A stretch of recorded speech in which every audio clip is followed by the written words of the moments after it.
writers, it's Nancy. Welcome to BS with Writers. I hemmed and hawed about when to do this intro because I like to do it when my hair is done.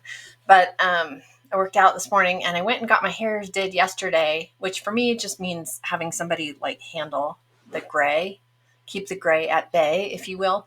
And I have this superstition that if I wash my hair within 48 hours of her coloring, then it'll mess everything up. So I know you don't care about this, but I'm giving you my excuse as to why I put this off until the last possible moment and still did not arrive to film this with my hairs did. So if you're watching on YouTube, and I don't really know how many people do watch on YouTube. So if you do, maybe leave me a little note and say hi. Anyway, so you get my post-workout ponytail. Not that it has any bearing whatsoever on what we're going to talk about today. And I do have a fantastic conversation for you. I spoke with Ines Johnson, who also writes as Shanae Johnson, who also teaches through her. If you go to her website, you'll see her courses. And she also has a fantastic newsletter that comes out called Breakdown with Ines. And she's just methodical and process-oriented and super smart. So I want to make sure that you get time to listen to that. So I will not go on for too long here. But I did want to talk a little bit. It's August 1st as I record this. And that means that my Cozy Mystery launch is about 2 weeks away, August 15th. And so I just wanted to talk a little bit about a couple things that I have done. If you are in the phase of launching a book for a brand new name, I don't know that I can tell you these strategies are super successful, but they have been working for me, and I am definitely on better footing launching a new pen name in a new genre than I would be had I not done some of these things. And I fully am aware that a lot of the things I'm going to talk about, I have an advantage because I am Delancey and I have been for 10 years. So I'm not starting from zero, either in terms of knowledge or in terms of reader base. So keep that in mind. But what I did do is utilize that existing reader base as much as possible to pull to my new pen name. And that certainly wouldn't be possible if I had decided to write,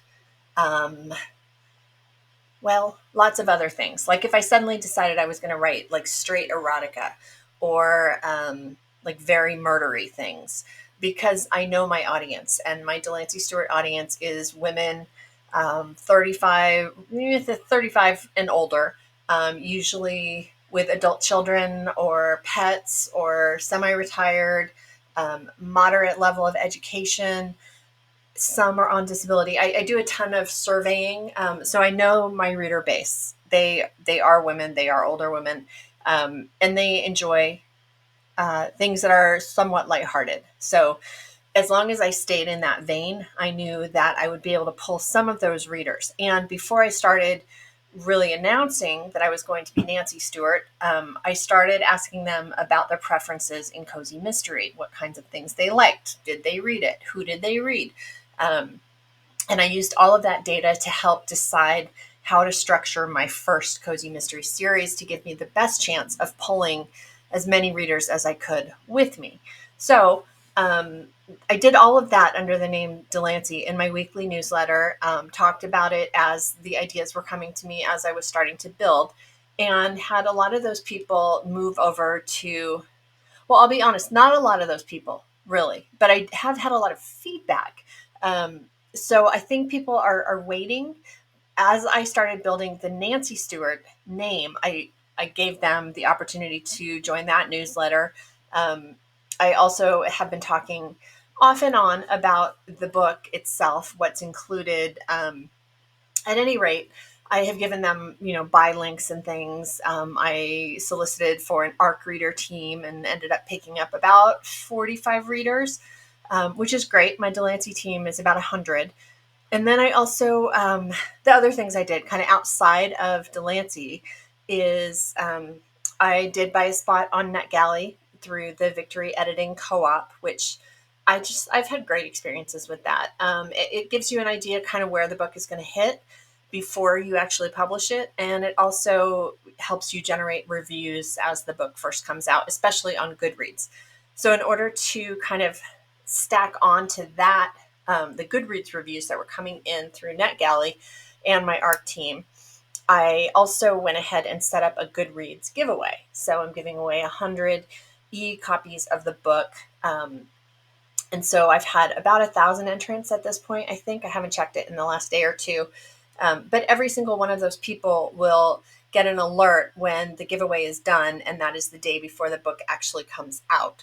So if they really did want it, they'll be reminded of it again if they didn't win it. If they did win it, hopefully those become reviews. Maybe 25% of them might be reviews in the future. And then obviously, I put it up for pre-order. It is in Kindle Unlimited. It's been up for pre-order for the better part of a month.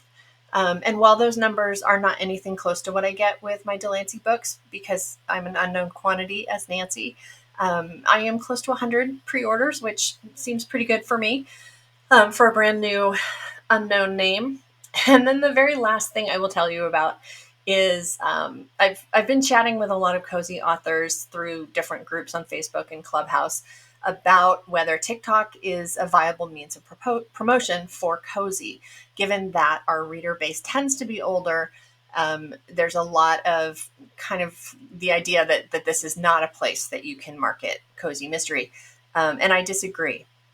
I think that there's almost a renaissance happening with cozy readers. Younger people are are kind of interested in retro things, which at this point, things like Gilmore Girls and a lot of Hallmark Channel stuff kind of feels retro. That return to coziness, to small towns, to knitting and crocheting and baking and things that are very, Little House on the Prairie-ish kind of, are becoming very popular with 20 somethings. So I think that there is a way to capitalize on that popularity through cozy mystery as a genre. And I've tried to integrate younger elements. A lot of cozies do cater to older people. And while I don't think that mine will in any way be a turnoff to an older audience, I have tried very hard to incorporate a Gilmore Girls vibe between my protagonist and her niece, who's 12. Humor with the dog, a bit of a romantic subplot with the detective, a cool seaside village that isn't just old ladies knitting or quilting or you name it, more than tea and bakeries and that sort of thing. So I have been posting on TikTok for this series under my name, Nancy Stewart. And I made a mistake that actually turned into kind of a social experiment that I wanted to tell you about. I decided that because I've been trying to post once a day, both for Delancey and for Nancy. And so I went ahead and planned a bunch. I planned out 7 videos for Nancy, got them all set up. I put them all, I was using, and this will just show you how old I am. I was using the desktop app for TikTok to do the scheduling because it was just easier. I'm sitting here anyway. And that way I could pull things from Canva and just throw them in there. So, and also the typing is easier for me because, this is hard. But so I scheduled them if I was going to have it all done for this week. So I didn't even have to think about it. And I guess the TikTok scheduler is not super reliable. I don't know if that's just a Nancy thing or if that is true. And so what ended up happening is all of them went live within about a 24-hour period after I scheduled. So I did not intend to post 7 times in one day, but in fact I did. And what I saw, even though no one video went viral or got more than about 700 views, I got 11 pre-orders within that 24-hour period. Normally I get 3 to 4 on a good day. So that was kind of a testament to the fact that posting more often does actually move the needle. The ranking for that book, which is not live yet, it's a pre-order, went from somewhere over 100,000 all the way down to 20 something at its lowest peak or highest, depending on how you want to talk about ranking. So it definitely, and then once the rankings get low, you've got higher visibility organically. So, if you have been hemming and hawing about TikTok, there's a little bit of social proof for you to chew on. And that is pretty much everything I wanted to talk about. If you are interested in that book, it is called Keeled Over at the Cliffside. I actually have my proof copy here. I'm very excited about it. I don't like this line across it, but that's what the proof copies look like. So by Nancy Stewart, there's Taco Dog, who is actually my dog, Charlie Taco, just fictionalized and made into a much more useful beast than my actual dog is. The one in the book can sniff out legumes and protect Dahlia, my protagonist, from her allergy.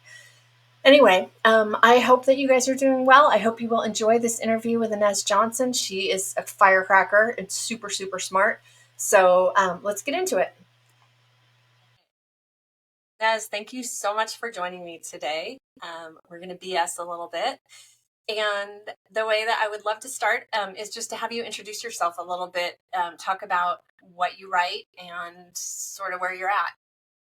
Sure. Thank you so much for having me today, Nancy. Hi everybody. I'm Ines Johnson. I write paranormal romance and contemporary fantasy under this pen name, and under my middle name, which is Shanae, I write clean, wholesome, marriage of convenience, military, sweet romance. Ah, okay. I thought so. I couldn't find your Mhm. second pen name, but I knew I'd heard you speak, and I knew because it's the like Purple Hearts Yeah, the Ranch or Purple Heart something. Ranch. Okay. Well, obviously I didn't search well enough, It's but okay. So are you 100% indie, or do you publish traditionally as well? I don't publish traditionally. When I first got started, when I wrote my very first my magnum opus, which is 100,000 words, Oh my a gosh. million point of views, genre less because it was everything all at once. Um, I sent it out to agents, and I didn't hear a peep. Maybe because it was Not even a 100,000 rejection words. letter. So I didn't try to indie publish that book. It's a lot. Um, but I did the next thing that I wrote, I did publish that. So the next thing that I wrote was it was still pretty genreless. It was a complete fantasy of it was a dystopian world. I thought that meant science fiction, fantasy, romance. I was wrong. And women were sparsely born, and in order for any man to have a woman, he had to pair up with another man, and then they could hopefully have a woman to marry. Yeah, it was a lot. It's an interesting premise, though. Well, so how long have you been writing? Oh, I've been writing forever. So I'm trained as a screenwriter. I went to school for radio, television, and film. I focused on television because films can take years to make, but TV takes a lot less time to Yeah. make. So I left Howard University and I started to work in mostly cable television, like for the National Geographic Channel and the Discovery Channel. And then I went on to work for some smaller outfits and eventually wound up in Atlanta working at the Black Family Channel. So I loved writing. And then once I had my family, I wanted to slow down. Um, and I found myself writing that magnum opus that no one will ever read. And then I've been reading romance novels since I was 12. My godmother, um, she in her kitchen pantry, instead of putting like the canned goods and like the boxed pastas and stuff in her pantry, it was Yeah. filled with those old Harlequins and Mills and Booms. Where did she keep all the cans and stuff? I have no idea. I have no idea. But that was my first, well, it was my second library, but it was the library that I could just walk down the street and she let me read anything because, in those times, in the sex scenes, the waves crashed. That was the extent of it. He kissed her and the waves crashed. So I didn't know what was going on. And she was like, read whatever you want. And I did. I went through them and I loved the love stories of it all. And so after my magnum opus, I started writing love stories. So when you were young, you were writing love stories, I was and then you were reading them. reading them. I was gobbling them up. And I remember my English teacher, who I'm still in contact with today, she was like, "Stop it! It's affecting your writing." I was like, "No, I love this stuff." And look at me now. Affecting Um, it in a good way, I'm sure. yeah, no, she was not.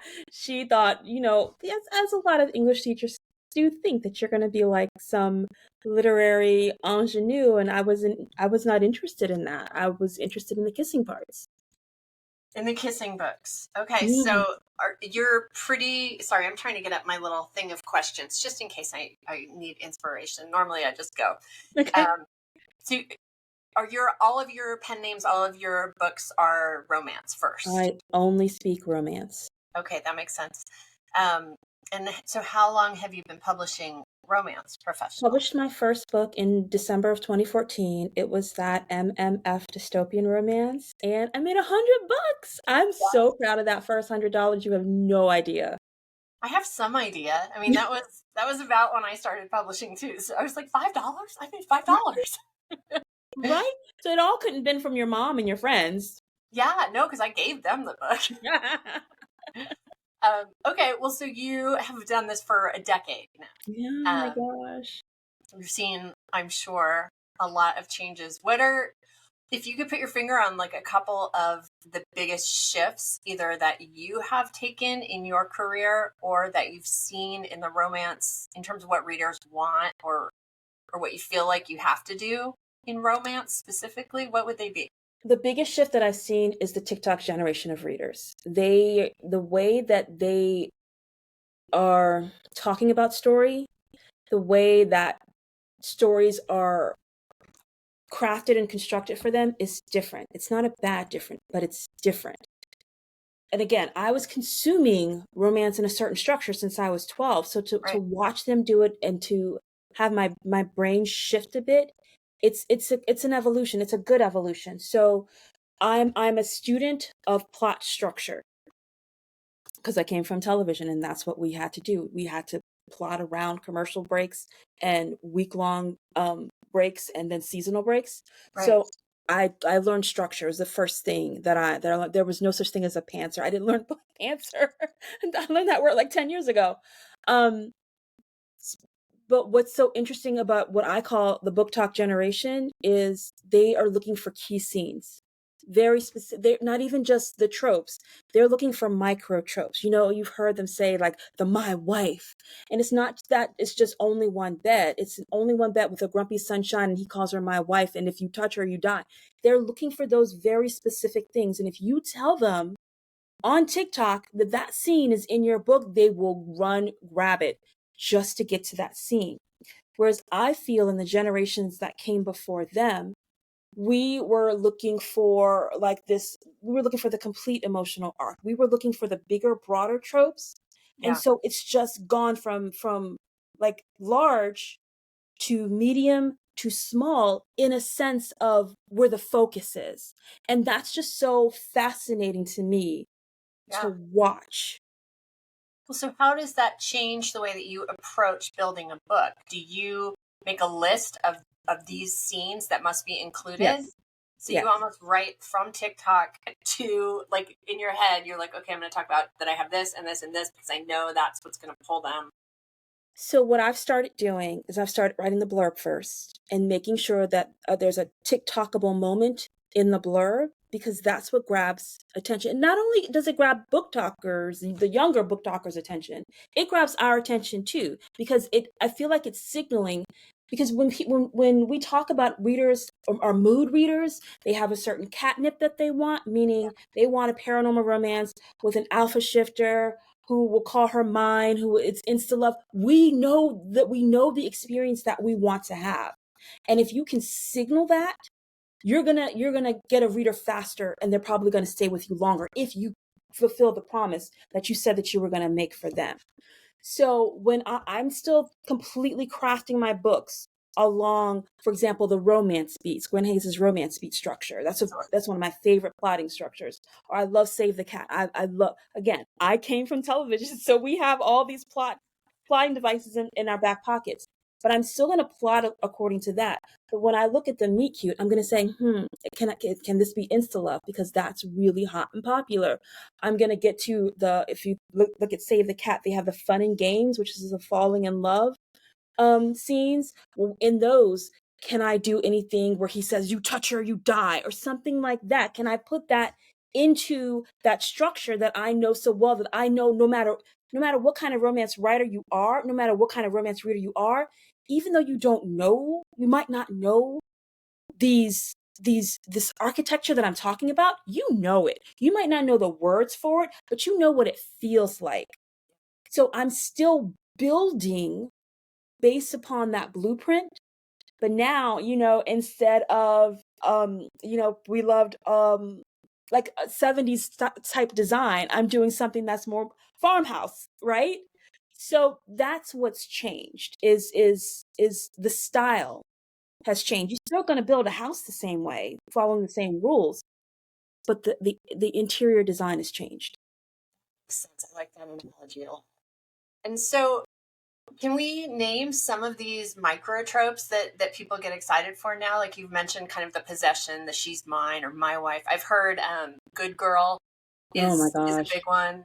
What are some of the other ones Those that are people? those are the biggest ones. Those are the popular ones. They like it when the hero gives the heroine a nickname, like if you're on the fourth wing craze, the heroine's name is Violet, but he Mhm. calls her Violence. Right. And you'll see some others that do that. They love the nicknames. I can't think of any others off of the top of my head because I'm also just kind of looking at my favorites. Yeah. There's a lot. Dark romance, bully romance, mafia romance is so incredibly popular right now, but that's not my jam. It's enemies to lovers to the extreme, and I get upset when the hero says something mean. Yeah. But Yeah. you'll see a lot of those micro tropes in that style of romance. So, do you think that there's room for all styles? Like, I mean, I've always written very light rom com and have felt a little bit like, well, I can't, like, a lot of these TikTok things aren't going to work for me because I'm not writing mafia. I'm not writing dark. I'm not writing, you're mine. Under my Shanae Johnson pen name, I'm totally doing those darker themes, but I'm not writing dark. So the hero, I love writing marriage of convenience. It's my favorite trope to read. It's my favorite trope to write. So I still have these sweet, wholesome beta type of heroes, the ones that aren't alpha, that are like, girl, I'm coming for you and not giving you any choice. So I have these softer heroes that are still going to be like, not only I'm going to prove to you that you're mine. It's not that I'm going to snatch you or kidnap you, hold you by force until you like it. Right. I'm going to prove it to you that you are mine by doing all this caretaking. Oh, I So like I that. think you need to understand what your reader, again, what their catnip is, what that interior design that they like, because I still think that you can do it. I think that you can absolutely do this in clean and wholesome, Mhm. but they're probably not going to be interested in mafia. They Yeah. don't really like crime, right? They sweet Wholesome clean wholesome. mafia. I don't know. If you're not going to see it on Hallmark, like you're not going to see a mafia guy on Hallmark, but you can still see like a grumpy Scrooge type of character. You can Yeah. still see a wounded warrior kind of hero that's like this is there's no way she could be interested in me. You can still see the Beauty and the Beast. You can Yeah. still see Hades and Persephone, which is like age gap, and she's stolen away. Like that could still happen, but you still need to have the softer terms. So you could still use them. You just have to temper it, make it the right temperature Yeah. for your reader. I think you can absolutely do it in romantic comedy as well.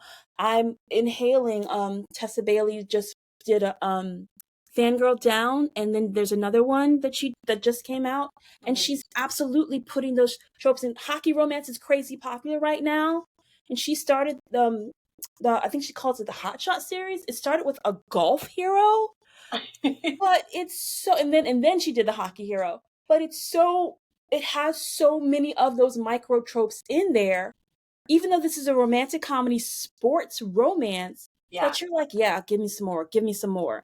So you Yeah. can absolutely put them in there. Well, so do you think that? Hang on one second. I'm sorry, Inez. I've got like construction going on, so there's all this background. Let me close my office door. Okay. You staying in? Okay. Take care. Uh, kids home for summer, dog, construction. Understood. Understood. Um, well, so what do you think about like and then we'll move off of TikTok in a second. This is just me being curious. Like the big books on TikTok, like Sarah J. Maas and Rebecca Yarros. Do you feel like did they get lucky? I mean, I've read them both. They're great books.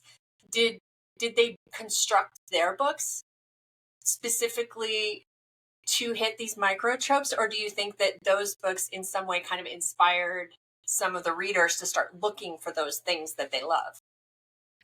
I doubt that Sarah J. Maas did. I Yeah, don't because that's know been her around for a writing while. a lot, but I would not be surprised if Rebecca Yarros did, because she's been around in the industry, in the romance industry, for a long time. So I would not be surprised if she did. Yeah, But I think Sarah J. Maas, I don't know, but I think she came at this as, I'm a YA author. I don't think she came at it as, I'm a romance author writing fantasy romance or this epic fan. I think she came at it, not knowing her. yeah, I have the sense that she came at, I'm going to write this epic fantasy and there's romance in it. yeah. And then I think she captured that her heroes captured the imagination of these younger writers, excuse me, of these younger readers of this generation. And they started to say, I want more of that. And then I think that those readers of romance and those writers of romance, they were like, oh, there's this trope, there's that trope, and then they started talking about, well, I really like this particular part within the trope that she did, and that's where I think these one of the places where I think these micro tropes were born, because people were kept talking about these moments. You weren't in like a small little book group anymore. You're on this platform where readers are saying, didn't you love this moment? And they just kept talking about the moments, and I think that's what did it. That's a really interesting way to think about it. I think it's in a way more challenging as a writer to, but then again, maybe it makes it easier to know that you have this thing you're going to incorporate and just be looking for the spot where you have to fit it in.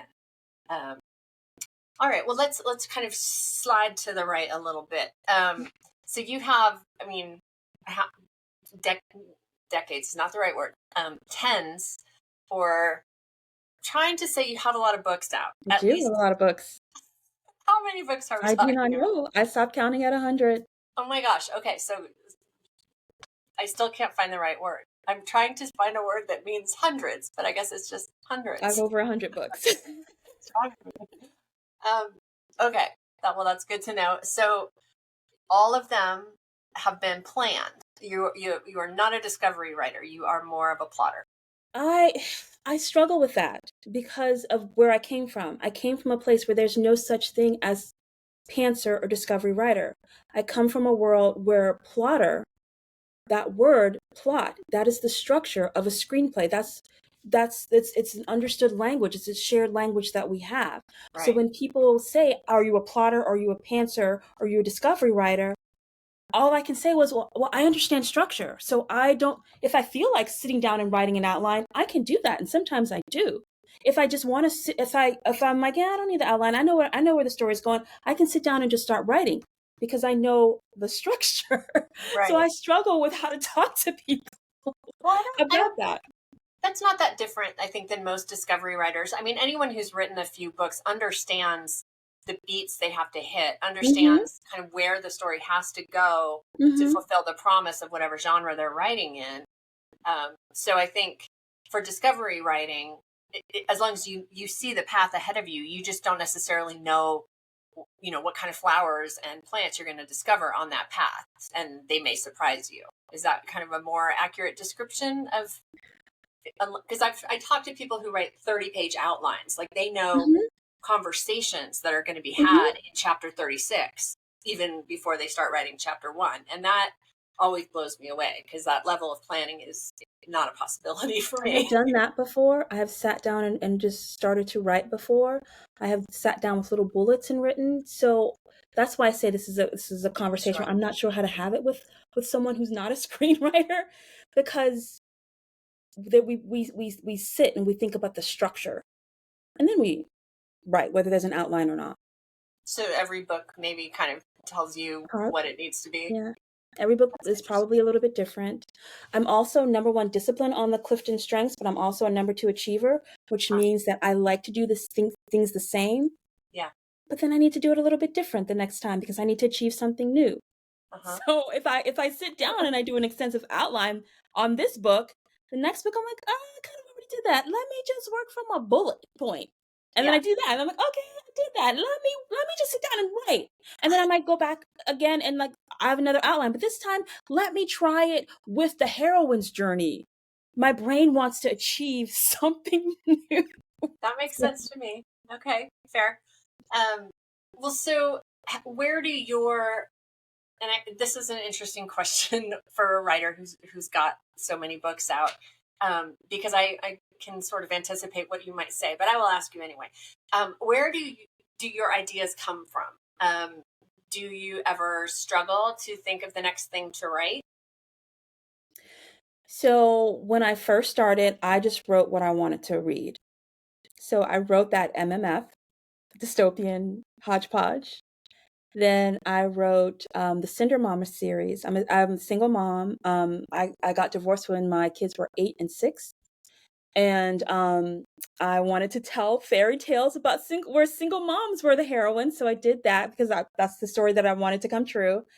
And then I wrote paranormal romance that was adapted from Christmas stories, like While You Were Sleeping and Moonstruck, as one does. So I was initially writing the stories that I'm like, I have to tell this story. And then as I started to make a little money, as I started to talk to more people in the industry, as I started to understand readers, I became very methodical.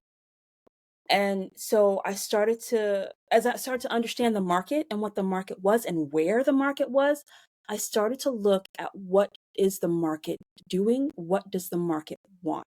Because I started to realize that my time is precious. Mm. Writing a book is a lot of work. And if you write a book and then you only make $100, that for me, that wasn't good enough. So I wanted to find that intersection of where I want to write this, but the market wants this as well. And I looked for that little intersection right there, right? And the way that I do that is I go on to the bestsellers. I don't really look at the New York Times because I feel like that's pay to play. Sure. I look at the Amazon charts. I look at the Barnes and Noble Top 100, the Apple Books charts. I look at those because I'm a wide author. I'm not 100% in Kindle Unlimited. I go to those charts and I look and see what the readers are buying. And that's how I know Mafia is huge right now. But I also know that I can't, like when bully romance was big, I was like, I know I can't do that. Yeah. I can't. So I wrote like a funny bully romance, but you're in the hero's point of view as well as the heroine's. And he's like, been in love with her the whole time. And he's like, she only gives me attention when I'm mean to her. So it made sense to me for that but I wasn't writing like a traditional like bully romance. Same Yeah. with hockey. Like I don't get it. They're so padded and so covered up. Like you can't see. How can I objectify My that?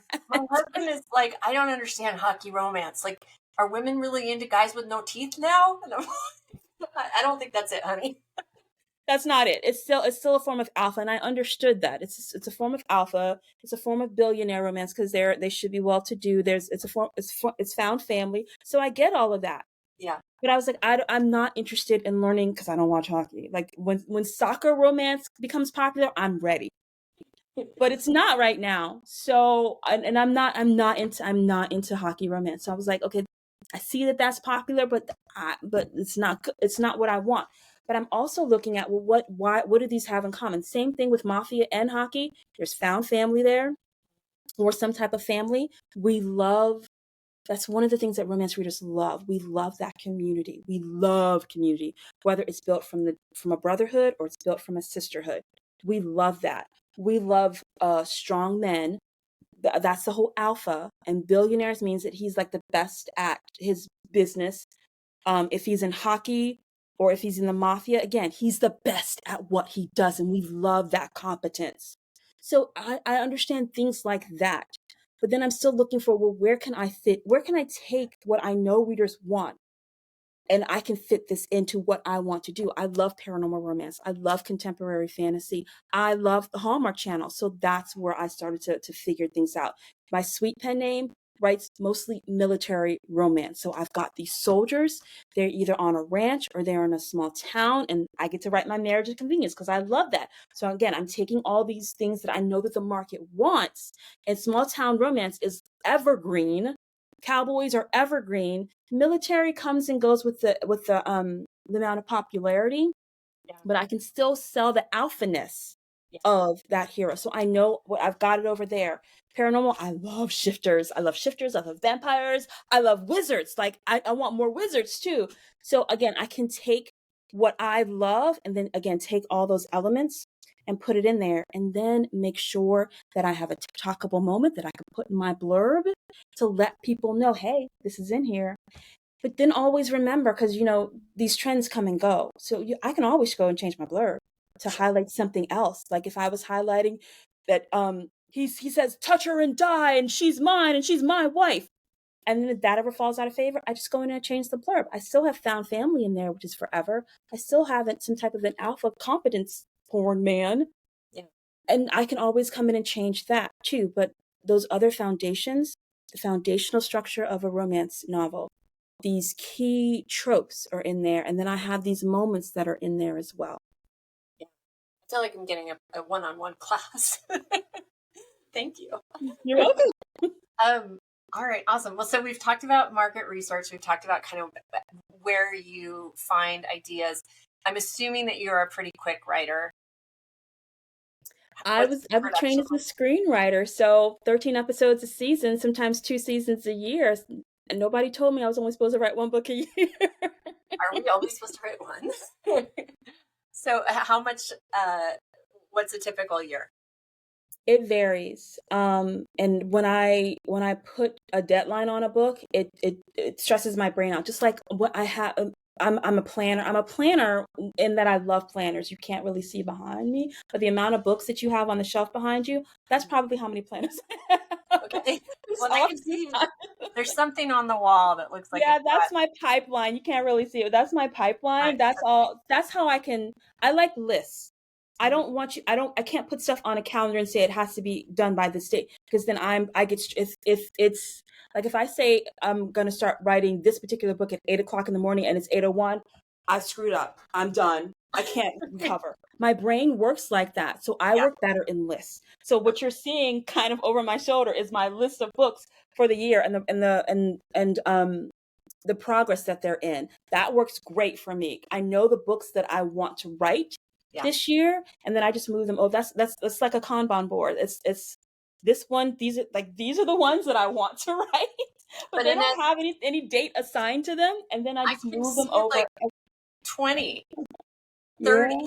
Oh, Do you write 20 or maybe. 30 books a I have year? no idea. I just once one is done, I move it over and I move on to the next one, and my brain likes that. Then I schedule it, but Okay. I don't schedule it until it at least has a first draft. Amazing. Okay, well, so what's your process after the first draft? If you're kind of constantly moving into the next book, do you focus much on launch and market after the book is out, or do you just sort of go with the production is my marketing? The production probably is my marketing. Launch is my weak spot. I'm real because I really think it's because I come from television and I'm so used to a serialized mindset. I'm so used to selling a season. I feel Yeah, like that's how I've been trained. Direct sales has been awesome for me because I get to sell in a bundle. It's almost like syndication. I get to sell something that I've already produced in a bundle to new people. yeah, So that has worked really well for me. But launching a new book, I'm usually just selling to my current readers. And with my backlist, I'm always trying to find new readers. So that's kind of my strategy because I know my launch game is weak. yeah. Well, so what do you do with your backlist? What are some of your key strategies for finding new readers? Okay. So you can't see on the other side of the room is my launch calendar. Do I have the old one next to me? No, I don't. So I have a 52-week marketing strategy. So for my backlist, each quarter I work on a quarterly system. Each quarter I will choose a series of books to promote for both pen names. So say for Shanae, I'm promoting the Purple Heart Ranch. And I love first in the series free because I am wide, so I can make a book permanently free. And then say for Ines, I'm doing a shifter book. So I will take both. I will take the first book in each series, put it for free for the quarter for the 3 months, Mhm. and then for those 13 weeks, every week it gets a paid newsletter promotion. Every day something is posted on Instagram, something is posted on Facebook. I'm running Facebook ads to the first book in the series. If I'm diligent, which I'm often not, I'm posting on TikTok about it. Sometimes I will make the TikToks and I just forget to post. It's the worst. Making them is the hard So part. it's so much work. But luckily, TikToks work as Facebook ads and they work really great as Instagram reels. So they're not wasted. I just, 'cause if ever TikTok gets a scheduler that works, I'm so on it. Yeah. But Anyway, so I do that, and then the next quarter I change the books. I change the first in series. I change the marketing strategy. Um, Not the marketing strategy. I change the marketing. So I do the, and I can you can if you like the idea of running a promo every week, um, you can use those same 13 promos. The next is it's a different book. Yeah. It's most promotional, most paid newsletters tell you it's not a good idea to promote with us within 2 books within 90 days. So give us 90 days because we're constantly building. Right. So that makes sense. And I have so many series that I don't have to repeat a series for 1 to 2, I think now 3 years. So that's on autopilot. That takes like 2 days worth of work at the beginning of the quarter, and then I'm done with that Right. and I'm back to writing. I make sure to post I try to get the newsletters, the paid newsletter promos on the days where my sales are low. I send newsletters for Ines on Tuesday. I send newsletters for Shanae on Wednesdays. I usually have some type of resend unopens on Friday. So I'm usually looking Monday, Thursday, Saturday, or Sunday to do paid newsletter. Really, I'm looking for Monday or Thursday because a lot of times for me, weekend sales pick up. So I'm looking at either a Monday or a Thursday to do the paid newsletters because then that gives me a boost on those days where I'm not really shouting to people who know me about my books. Sure. So that's my promotion. And then just to sort of, I kind of guess that this is also very meticulously done. But what does your back matter in that first book look like? Where does it point to? So I want them to, in the first book, I want them to read the next book. My goal is to get people to chain smoke my books. Yeah. So the first thing that they read after they get to the end of the book, usually I have, because I come from serialized television, usually I have a chapter in the POV of the next hero of the next book, Yeah. introducing his story problem and using that as kind of what we call a teaser. Yep. And if I think we're around the same age. So if you remember, like, do you remember Soap? Do you remember that television Oh, show? I know it's totally. ancient, right? Yeah. But at the beginning, they would basically do like a recap of what's going on, and then at the end of the episode, they would ask you questions like, "What's gonna happen to Larry? Did you see what Vanessa did? Wait till you see in the next episode." So I try to do something like that Yeah. in my epilogue. And then at the end of that, if you want to read this book, click here. So Right. I'm trying to get you to buy the next book. And then in the third email, excuse me, in the third book, I'm still trying to get you to buy the next book. But then I start talking, hey, you want to sign up to my newsletter? Gotcha. Because if you're reading my third book, I think you like me. Right. Exactly. Well, and so where does that buy the next book go to if you're wide? Is it a Genius link or does it go to your website? No, so I use Vellum. So Mhm. in Vellum, you can put the direct links into Oh, each right. Yeah. book. And it shows. So I've never understood. I mean, I do it, I put them in there. What does it show the reader? Just the one that they're reading on? Well, so when you export when you're in Vellum and you do the link, it'll ask you what is the Apple ID of this book. So even Right. if you put in the whole link, it's going to take the ID. But then when you export the books out into EPUB and they come into all those different folders, so they'll come into the Apple Books So it folder. only has the right link for each one. It's so Exactly. smart. See, I don't even think about it because it just does it. It just does it for you. Yeah. And you're allowed That's to so- use it because these are your books, these are basically your sites. You can put your affiliate links in those. yeah, that is helpful too. Well, Mhm. and so for someone who isn't wide, they could still use that strategy, but they would have to make book one of whatever series they're promoting wide for the duration. You could do that. You could. Isn't it the only way Or to get Amazon to perma-free a book? no, you can't. No, they're not. If it's in Kindle Unlimited, no, because it's part of the Well, you can't subscription. be in KU with that book, obviously. Right. So you have your 7 free days. So you can choose to do this on a more truncated version, Hmm. or you can try the 99-cent strategy and make the book 99 cents. Yeah, that's true. Because the KU folks, they don't care. They're gonna get it with their subscription. So you're thinking about two things. You're thinking about, if you do the 99-cent, you're thinking about, I'm trying to get buyers to buy this 99-cent book. Right. And you're also thinking, the second thing that you're thinking about is, if I can get this book to go up in the ranks, more KU readers will see it and be Yeah. interested. Awesome. Okay. Let's get in like nitty gritty stuff. So what do you write in? Do you write in a giant Word document? Do you use Scrivener? What do you use? Scrivener. And do you start at the beginning and go to the end? Pretty much. So I feel like maybe you don't know, but I come from screenwriting. I feel like I'm constantly saying I that. came from screenwriting. I feel like that's starting every sentence with that. But one of the tricks that we learned in screenwriting was using note cards. And so note cards for the scene. So in screenwriting, you have interior, exterior. So I think about that. And Scrivener allows me to have the little note cards. Yeah. And that works so great for my brain because I don't think in terms of word count. Again, those numbers, it's like the time or it's like a deadline, and my brain is like it's so focused on it's 8:02. You've missed your window. Your day is shot. Yeah. The same way that I can't write by word count because if I'm thinking to myself, I need 2,000 words in this chapter. That's all I'm thinking about. I break apart contractions. My prose gets super purple. I realize this about myself. Must Realize have that 5 more words. I hyper focus. So I like to write by chapter. And because again, remember we talked about I understand structure.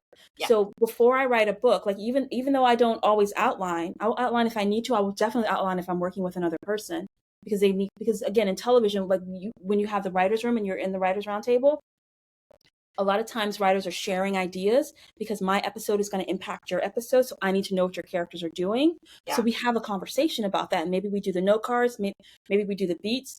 But so what I do is I will write the beats, which really for me are chapters. So Okay. I know, and I can just sit here and recite it. And I write almost exclusively in dual perspective. So the hero and the heroine. So I know I need to introduce the hero, introduce the heroine. So note card 1, introduce the hero. Note card 2, introduce the heroine. Note card 3, maybe they do the meet cute. Note card 4, the hero says no way. Note card 5, there's a reason that they have to be together. That's the adhesion point. That's act 1. So, and then I would keep going. Then I would come to the fun and games. And I love this notion that Lisa Daly talks about of 3 dates in a disaster. I love that notion. So I like that. Right? In the Save the Cat calls this the fun and games, the falling in love. Gwen Hayes calls it the falling in love phase of romance. And she has different beats that you want to go through too. But I like to think of it as 3 dates in a disaster. In screenwriting, we would call it try-fail cycles. I think this is called this in novel. I might have just stolen that. But it's sometimes called a try-fail cycle where you literally you have a goal, you take the steps to go forward, you either succeed but you don't really succeed because there's going to be like something that comes your way that knocks you down and you didn't see it coming, or you completely fail and you fall down and then you have to get up, try again. So it's a try fail cycle. Yeah. So that's what a date is on these 3 dates in a disaster. And I love the notion of having 3 of those and then you have like the dark moment. So that my brain really likes that. So I will plan these 3 getting to know you dates. And it's all because I personally think one of the things that new romance authors fail at is you have to show these characters falling in love. Right. I've read things where people are like, they looked at each other, now they're together. And I'm like, why? Yeah. Why does he like her? Why is she putting up with that? Right. Why? So well, and even instant love, which is super popular, doesn't work like, oh, I see him, now I love him. Like insta love still requires that they actually fall in love. Exactly. So there might be an instant attraction, or it might be a fated mates kind of scenario, but you still need to get to know each other. So call them the getting to know you dates or the try fail cycle, whichever makes most sense to your brain. Yeah. And so I have each one of those gets to know card, and we go through that as well. Lisa Daly, I hadn't heard that name before. Is that a book or a class? Or she has a YouTube channel. She works a lot with nonfiction authors. Okay. I just like to put stuff in the show notes if I can, so people can look it up. Yeah. Okay. She has a YouTube channel where she talks about 3 dates in a disaster. I like that a lot. It's easy to remember too. Everything seems to work in 3s. I know, it's my favorite number. Mine is 6, but maybe that's why. I don't know. A multiple of 3. 6 dates in a disaster. That works if you're going to write a bigger book. Like, well, I have a smaller. Okay, so Scrivener makes all that easy. I think there's even a romancing the beat template that you can get for Scrivener, because I'm pretty sure that is what I use. I kind of double a lot of the beats just because I also use dual POV. I skip phase 3. I don't like how long not Lisa, Gwen Hayes wants the hero and the heroine to be at odds. I'm like, no, I need them to be together. So phase 3 of Romancing the Beast is like the sucker punch Yeah. and the retreat from love, and I'm just like, no. So I slash those.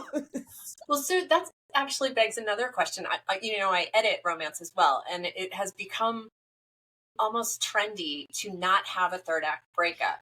Yeah. What are your thoughts on that? I I love our younger people. I really do. I have a couple of younger people. I do too. I've noticed this generation is very anxious and very vocal about their anxieties. I True. think that's why they don't like it. But I think that they're not getting the point of why, not necessarily that they have to break up. I think you're calling it the wrong thing when you call it the third act breakup. I think that dark moment has to be about the same way that we need to have those try-fail cycles and those 3 dates and that getting to know you time. I think you need a moment where you test the relationship. We just spent all this time, all these pages of these two people either saying, I am not going to fall in love, or why do I like this guy so much? Let me get to know them. Let me try to build with this woman. You spent all that time. And then we're just supposed to believe you that they're going to have a happily ever after with no conflict. That third act breakup, they don't have to break up, but you need to test the relationship. Otherwise, am I really going to believe it? Am I going to be left thinking at the end of this book, when I close the book, that they're going to make it? I think you have to prove that in a romance novel. That's what I stand by. They could face consequences while they're holding hands. They could face consequences when they have their backs turned to each other. Doesn't matter. But they need to face some consequences. Yeah. And I think a lot of times that comes from the external conflict coming to a head. You can keep your internal conflicts have mostly been resolved. Your people have gotten together. They've said, I love you, whatever. But then it could be, if you don't want to make all the conflict between them, Mm-hmm. the external conflict can rear its ugly head and test them. I like that Yeah. idea a lot. If you don't want to test them, test the relationship. Right.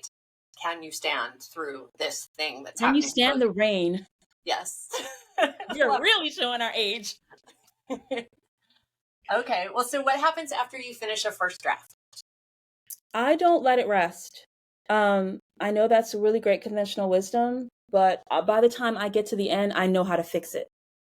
Okay. I always slow down and have a crisis when I'm at the dark moment, because that's usually when I figure out, I thought I was writing this, but no, I'm actually writing this. I'm also a child of after school specials and Saturday morning cartoons where there was like morals to the stories. Uh-huh. So I can't write a book that doesn't have some kind of a moral to the story. And that's usually what I'm figuring out at the end of the second act, is this is really the theme that I was talking about. And so by the time I get there, I know how to fix the book. I've never in my life who has written a perfect book? Liar. Nobody. So by the time I get there, I know what I'm doing to go back and fix it. So are you the kind of writer who's sort of recursive? Do you go back in, read and fix, and then write some more, read and fix, and then write No. some more, or it's done and then you go back to the beginning and I need to finish, and I'm perfectly fine making mistakes, knowing that I'm making mistakes, knowing that I've changed my mind, and maybe now the character has blue hair and he's a firefighter instead of a park ranger. I can write forward, changing things as I go to suit the story better, and then go back and fix it. wow, that's like a Yeah. superpower. Because the second you said that, anxiety just like bubbled up. See, that's why I love listening to people talk about their processes. And I think that's important to hear, because I like a little tweak. I'm totally one of those productivity babes where I'm like, can I get a tenth better at my process? But I know who I am. I know how to squeeze a little bit more out of myself. So I know that, like, the concept of writing into the dark, where you just write one draft and you cycle until you're done, that would give me hives, because I need to know that it's okay to make a mess. I need to know that it's okay to not be perfect as I'm going through this draft, and then I'm going to get a second chance to go back and fix it and check my answers. Yeah. So I will listen to you talk about writing to the dark because it fascinates me that you can do it. But I know that if I cannot do this, I'm not. I can't say, I'm not a real writer because I can't do it. I don't suffer that. And I Yeah. think that writers need to really get to know themselves so that they can feel comfortable listening to another person talk about their process and Mhm. see if they can glean something from it to make themselves better. That is what the purpose of this entire podcast is, by the way. It's just Nancy gleaning as much as possible from everyone else who's Yay. willing to talk to me. But I hear so much of Becca Syme in what you're saying, and I think she's, I mean, she's like a cult following at this point. Everyone's done their strengths and knows what, like, you can feel her sitting on your shoulder and telling you. You I don't told her do that. You I don't have love to her do mom. I used to listen when she and her mom had a podcast, and every time I'm like, that. can your mom adopt me? Because you can totally see how she is from her mother. Yeah. Good people. Mm-hmm. Okay, so once you have been through it a second time, what happens next? So I go through it a second time. Did I tell you I'm a trained screenwriter? Oh, I've heard that about you. Yeah. I'm a trained screenwriter. So my first drafts are off. They often look like scripts. People aren't wearing any clothes. Locations are not described because my brain just doesn't see all that stuff the first time. I just see action dialogue, because that's how I was taught. So the second draft, I'm fixing the story, but I'm also going back and adding description. That is another one of my weak spots. So people are So I'm wearing going back. clothes in the second They draft. don't have any clothes. They're naked. They're all naked. Even my sweet books, they're naked. They're naked. They're in four walls, four blank walls. Um, so I go back and I fix that. Sometimes I do need a third go through if I know when something's wrong. Like when something's wrong. Yeah. But usually I can have a second draft. I fix everything and I'm happy. Send it through per writing aid, and then I send it to my editor. I want to give her as clean a manuscript as possible. I want to go through and do all the grammar that I think is correct and then give it to her. So I know that if I thought it was wrong and the comma wasn't there the second time, I was like, oh, that was my mistake. She fixed it. Yeah. So I do that. But then I do so once I get it back from her and I accept all the changes, I do an audio listen. I have the computer read it to me Oh, for cool. two reasons.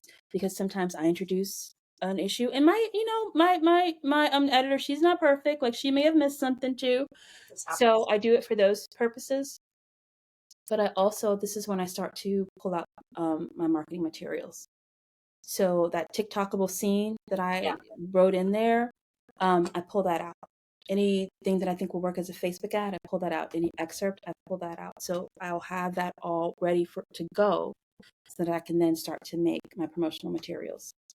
That's super smart. And then do you have an ARC reading team or you pretty much slap it up I or what happens now? do not have an ARC reading team because there's a lot on our plates, and I like a full plate, but I will move something off the plate in a hurry. And I saw that my books were getting enough promos for my taste without me having an ARC team, so I said, you know what? That goes off the plate, and I don't have to worry about that anymore. Yeah, there's a lot of management and communication. And it sounds, Inez, and correct me if I'm wrong, like you do everything yourself. Do you work with a PA or no? I've tried. I'm a control freak. Yeah. And I've tried. There's some things that I just really like to do. And I really like to organize things and take notes and track my progress. And when I hand it off to somebody else, they don't necessarily like them tracking their progress all the time. And I don't always get to track all their progress. So the things that I don't enjoy, well, that's not true. So I don't enjoy social media. However, when I hired a social media PA, I basically figured out how to teach her. I streamlined the process. And then as I streamlined this process, I thought, why am I paying this person when I've just created this process? Like you And were like, it's oh, I can do this streamlined. process. And I can do it. I can make all of my posts like in one day, schedule them all except for TikTok. Like I'm looking to hire a TikTok person. The person that I hired for TikTok was amazing, and then she had a death in the family and she's disappeared off the face of the earth. So I don't enjoy doing TikTok. So I will happily hire a TikTok person. But right now, when I figured out how to streamline social media, so it only takes me 2 days a month, if that, I just do that now, and I'm saving myself some money, and I'm getting more engagement because it looks like it's coming from me now. Yeah, no matter what you do, it's not as authentic if it doesn't actually come from you. Yeah. So, Yeah, I mean, I hire cover designers, I hire an editor, as you heard. I will hire promotional companies, because I don't enjoy like contacting bloggers and influencers. I don't enjoy that, so I will hire out for that. Anytime I have to talk to another person, I'm that's when getting I will that. hire out. I'm starting to feel more honored that you're here talking to me. We're talking about process. Like, this is fun for me, but if you're like, yeah, there's sometimes I'm just like, just want to go and talk to the characters in my head. Well, so let's talk about that, the other people thing that, you know, everyone always talks about how writing is so solitary and so many of us are introverts. I'm actually not. But where do you, I mean, even the most introverted introvert needs a sense of community. Mhm. So where do you look for that? Do you go to writing conferences? Do you have a writing group online? What do you do? So I write with people every morning from 8 a.m. to 11:30, Monday through Thursday. On Friday is my admin day. And that's been going on for 10 years. And how do you structure that? Just is it a Zoom call? Do you Actually, go it's for not been like going on for 20 10 years. I'm minutes, take a sorry. break? I'm lying. I've had a mastermind for 10 years, but I've been in this writing group for maybe 4 or 5 years. I can't remember. Okay. So yeah, it's basically Zoom. We use Google Meet. And there's two of us that are consistently there, and then we have like a people that we've invited over the years, and we never change the link. So if ever they come back, because she and I, we write consistently, and then some people, some people write like 1 or 2 books a year, and then they take time to like do stuff like hang out with their families. What? I've heard of this. So they don't come all the time, but yeah, so we do that. And I try to go to a retreat at least once a quarter. The fall is when I go to a lot of writing conferences. Like RAM is coming up. Nink I love. InkersCon I missed this year. It was just there's just so much going on. Yeah. Um, if I get invited places, I will go. So things like that. Author Nation, which was 20 books, is Yep. in the fall as well. And then like people will people, when you get to know people when you go to these conferences, then they'll invite you places. But Yeah. and I'm going to host my very first writing retreat with some friends. Awesome. But this already is, it's beyond full. It's the Ink and Magic Writers Retreat. We're going to host in November. But that's more for like new authors and intermediate authors, and I'm really hunkering for something where I can talk to other six-figure authors, Yeah. and it can be more of a mastermind. So one of my goals for the new year, and if I get myself together, I might even do it this year, is to just have a retreat where it's not money making. I just bring other authors who are on my same level, and I want to have like a day where we just talk craft. What do you learn? What do you know? What do you love? Yeah. And a day where we talk business. What are you doing? What's working? What's not? Yeah. I've been on a couple of those, and they have always taken me up to the next level. Someone else has always organized it, but I was like, I love doing this, so let me start organizing it and reaching out to other people. So that's something I want to add to my plate for next year. Very cool. You said that you have a mastermind that hmm you've had for 10 years. How does hmm that operate? So this started when me and my one of my very best friends, my college roommate El Penelope, she wanted to. She was trying to publish. We both started indie, but her indie books got seen by a New York publisher, and they purchased them. Okay. So when we had first decided we wanted to publish, we were like, well, let's meet and let's talk about it and let's hold each other accountable. So it started with the two of us. We would just meet once a week, and then we just kept adding people. So over the years, it usually balances back out to three of us. That's just what it balances out to. So during the masterminds, the way that we structure it was we start with news. Everybody goes around and they talk about, well, what news do you have? What's changed since the last time that we've talked? Like, does anybody have a new book that released? Like, Leslie's trying to get new deals. She's getting TV deals and all this kind of amazing things. So it starts with news, and then we each get a spotlight. We get time when we just focus on you. So either you have a problem that you want to talk through, or maybe you're just kind of freewheeling, but we focus completely on you, and it's all about you. ideally for about 25 minutes, but we stopped timing each other a long time ago. And then after everybody gets their time in the spotlight, then we end with goals and what we want to accomplish before we meet the next time. So that when we come back the next week, we ask about those goals. And then you know somebody's paying attention to you and is going to hold you accountable. And that's worked out really well.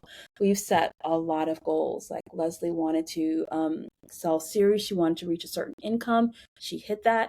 I wanted to reach a certain income too. I hit that. So, yeah. So, do you think that most writers would benefit from that type of accountability circle, or I and think if you would. yes, It's hard to maintain. It's hard to maintain. because you said weekly, right? Yeah, we meet weekly. And that is a lot. Yeah. Yeah. Um, and do you think that you should look for people who are in your same level? Or I always tend to want to be the hanger on to those who are doing slightly better than me so There that I can starts to get a there glean starts to get how a to, feeling. You have to you it becomes about personalities. yeah. Because I know that when I am working with people who are trying or new folks who are trying to get up to my level, I feel like I'm giving and giving. And there Mhm. comes a time where I'm like, wow, I'm empty. That makes sense. So when you are dealing with personality, really it's about like, are these people go-getters? Hmm. That's because we all have different goals. Like Leslie is traditionally published. She's chasing those deals. I am indie. I have no interest in being traditionally published, except with Harlequin. I still want to have a Harlequin book. And then the other person that we have been working with for the last 5 years, Cerise Rennie Murphy, she sells most of her books on the con circuit. She's not interested in traditional publishing. She's not interested in being indie. She likes to go to these cons and sell directly to the readers, and she's successful doing that. So we are vastly different, but we all have a mindset of, I'm about my business. Gotcha. I'm serious about this. Yeah. So that's what you need to look for. You need to look for people who are like, I'm going to go get it. And so if you keep having people that fall off, who don't do what they say they're going to do, that's kind of how you know. And if you don't know these people, it's hard to know if that's who they are to begin with, which is why I think this is hard. Yeah. So I guess you sort of figure it out as you go along Mm-hmm. based on who stays and who does what they say they're going to do. Yeah. I think a good place to look for these people is going to conferences, going to planned retreats, Hmm. and just having conversations with people, going into Facebook groups and having conversations with people. And then if you click with someone, maybe start with just the two of you. And then if Yeah. you click with someone else, then bring that person in. I think that's a way to do it. Otherwise, I mean, a lot of times with masterminds that are run by someone else, like I run a mastermind, but you have to pay, because I'm like, are you serious? And if you're not serious, you're gonna stop paying me. We're gonna stop talking. Like I don't have to kick my friends out. Like we Yeah. don't pay each other anything. We show up, and we're paid by I'm watching you. But if you're gonna come out of pocket, then you want to be there. Well, then you've got skin in the game too, Yeah, right? Like it doesn't make sense to pay for something and then not go. yeah. Okay, well, so we're real close to our time, but I did Oh want to my ask you gosh. two more things. One, do not let me say goodbye without telling us where we can find you and what you're working on. Okay. But before we get there, um, last thing, mindset. What do you do to maintain a positive attitude when things are hard? Do you physically, like, do you go out and take a walk? Do you exercise? Like, how do you maintain this extremely productive author career that you've built without burning out? I am so clear on my goals, and I'm so clear on what I need. I think a lot of people are just like, oh, you made six figures? Well, then that has to be my goal. I don't need six figures a year. That's not my goal. My goal, I need to make $3,000 a month. So I'm very clear about that. So even now that I make more than $3,000 a month, my goal is still focused on that. So now I'm thinking, how quickly can I make $3,000 a month? Or can I Yeah. make $3,000 a month just on Barnes and Noble? So that number is always in my head, because that is what I need to Yeah. survive. Six figures is a bonus for me, and I'm thrilled that I get it. But I have so many seven-figure author friends, and even just saying that puts some weight on my chest, because I know what they do to earn that seven figures, and I'm not willing to do the amount of work that they do, but I'm willing to do the amount of work that's going to guarantee me $3,000 a month. Sure. And that alleviates so much stress when I just think about what do I need to survive. And as soon as I get it, I'm good. I'm chill. Yeah. I can sit back. I've already earned it this month. And I'm like, now what can I do? So Right. I have that kind of an attitude of I hit it. Now what do I want? So there's no pressure. There's like, let's see what else you can do. It's almost like, let's go, let's go, let's go. It's almost like cheerleading myself now. Yeah.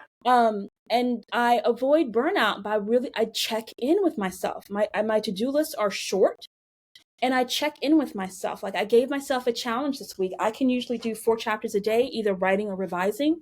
And I said, you know what? You have had I went on a cruise a couple of weeks ago, and then I went to a friend's beach house, and we wrote and we drank plum wine and had Dole Whips and just listened to the waves crashing. And I was like, you know what? Let's have a challenge. See if you can do 6 chapters a day this week. Yeah. How's it So, going? It's Wednesday.